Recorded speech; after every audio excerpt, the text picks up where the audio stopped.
Hi friends, so I'm back. So this is the first session for our course, that is the historical background of the Indian Constitution. In the last session I have provided you what all I will include under this course. So from now onwards we are going to start the actual course, the actual explanation. So here I told you I am Dr. Sashi Prabha who is presenting you this particular course. Moving on, this is the content or the just as simply saying index that I have provided you in the last session itself. So what all will be included under this course that I have provided you beforehand, so that you will be able to know what you are reading, what you are going to read, right? So this is the content that we are going to cover under this particular course. So this under this, the first one is the introduction. See this here, first one, it is the introduction part that I'm going to provide you in this particular session.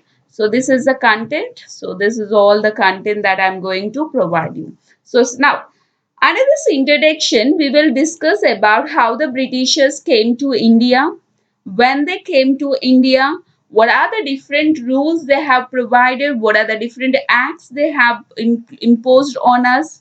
Okay, all those will be included under this introduction. So here the story starts from 1600 AD. In 1600 AD, the Britishers came here. Okay, came to India. So the story starts from 1600 AD and it ends in 1947. So from 1600 AD to 1947, we are going to discuss under this particular course. Moving on. So here, what happened in 1600 AD? So see the first point here. The Britishers came to India in 1600 AD as a traders. For a business purpose, the Britishers came to India. For trading purpose, the Britishers came to India. And the company who came, means the people who came to India for the trading purpose, they are called as East India Company. The Britishers who came to India for trading purpose, they are called as East India Company. They're also called as English East India Company or East India Trading Company. So what are the different names of the Britishers who came for the trading purpose to India?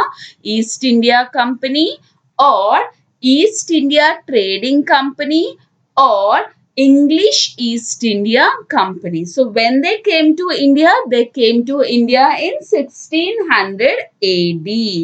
What purpose they came to India? They came to India for trading purpose. So these are the important points. Moving on.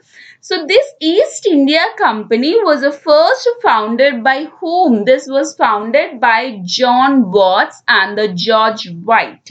So East India Company was founded by whom? The two persons, important persons who founded the East India Company are John Watts and George White. Okay, their trade agreement was to have a trade with the South Asia and Southeast Asian states. So they want to have it trading with South Asia and also with the Southeast Asia. Okay, but the main trading with Indian subcontinent and the China. So they mainly want to have a trading with the Indian subcontinent and the China. Okay. From there, the Britishers entered into the Indian subcontinent as a first traders seeking what? Seeking spices. They want spices for the trading. Why they want spices? Here the question that you may raise in your mind. Why they require spices? Why they're very much fond of spices means spices were the primary way of preserving meat in Europe. Okay, prior to the modern age. Now we won't use this technique, but the Britishers, the Western countries, they mostly depend on the non-vegetarian. They mostly eat the meat. So, in order to preserve the meat in the olden days, they used to add spices. and we used to get a first grade spices in our country.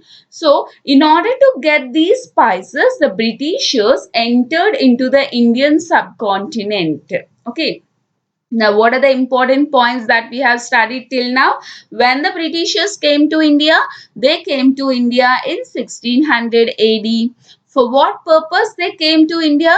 As a traders. Who founded the East India Company? John Watt and the George White.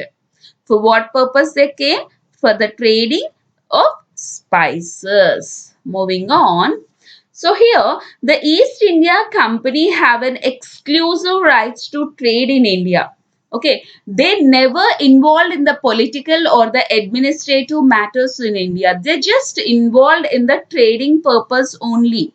They never bothered about the political matters or the administrative matters, or they never interfered in the political or the administrative matters of India. They just did their trading. They're very much happy with the trading.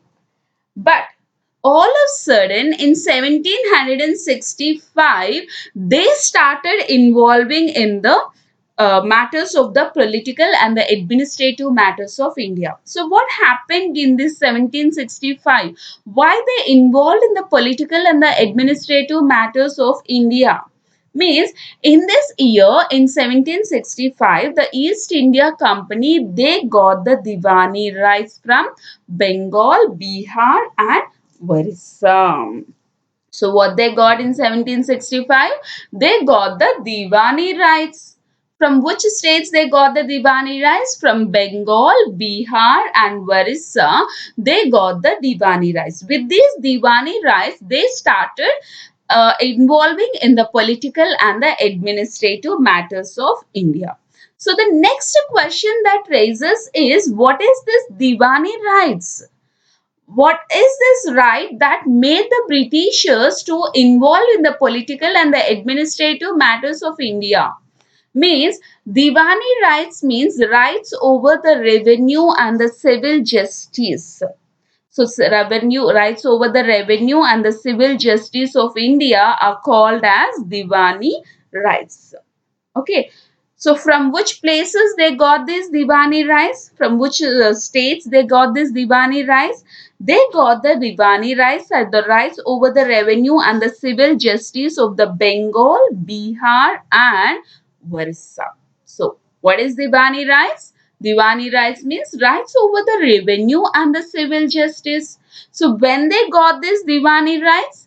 In the year 1765. These years are very important for you guys. You have to remember the years. You have no other option. You have to remember the years for your examination point of view. So, when they got the Diwani rights in 1765, from which states? Bengal, Bihar and Orissa. What is Diwani rights? Rights over the civil and the revenue. Rights over revenue and the civil justice. Moving on. So now let's know more about this Diwani rights. With this Diwani rights, East India Company, they started involving in the revenue and the administrative matters of the country. Till then, they just concerned only with the trading. They are happy with the trading. They mind only the trading business. But when they got this Diwani rights in 1765, from then onwards, these people, they started involving in the administrative matters of the country. Okay, until when this continued? This has been continued till 1858, almost 100 years. Till 1858, they continued their rule over India. So what happened in 1858? In 1858, a revolution has started, which is called as Sipahi Mutiny against this Britishers, East India Company, against the East India Company. The people of India, they started a revolution which is called as Sipahi Mutiny. So we will talk about the Sipahi Mutiny as a different session in the same course. We will discuss, it's there in our index also. So we will discuss about this later. Okay, when the time comes. So in the year 1958, because of the Sipahi Mutiny, they stopped the rule. Okay, what happened after that? So till now, what all we completed? In 1600, they came to India. In 1765, they got the Diwani rights, and they continued the rule up to 1858. So after 1858, what happened? In the year 1858, after the Sipahi Mutiny, British Crown assumed the direct responsibility of the ruling of India. So till now, who ruled us? East India Company ruled India. Okay, after Sipahi Mutiny, after the revolution, the British Crown, they said, okay, East India Company, you stay behind. We will start the rule of the India. So now the British Crown, they directly involved in the ruling of the India. So from 1858, they ruled us. Okay, British Crown ruled us. Here, make a difference between the British Crown and the East India Company. East India Company means these are the trade. This is a trading company which came for the trading purpose to India. These are also Britishers, but these are the trading company.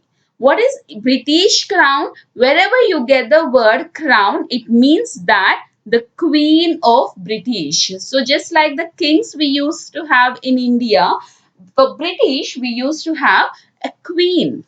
Okay, even now also we are having. The British Crown means it's a Queen of India. So till when they continued their rule? Till we get the independence. The British Crown continued the rule till we get the independence. That is up to August 15, 1947. Okay, so here the whole rule of British in India will be divided into two sessions. One is the company rule, means the East India Company's rule, when from starting from when they got the Diwani rights to Sipahi Mutiny, means 1858. Next, the Crown's rule, means the British Crown rule. It started in 1858 and this has been continued till 1947. Okay, this is all about the introduction of the British rule. In the next session, we will discuss about the company rule. What all the sessions that have provided in the index means under this company rule we will get different acts starting from this the company rule will be from 1773 to 1858.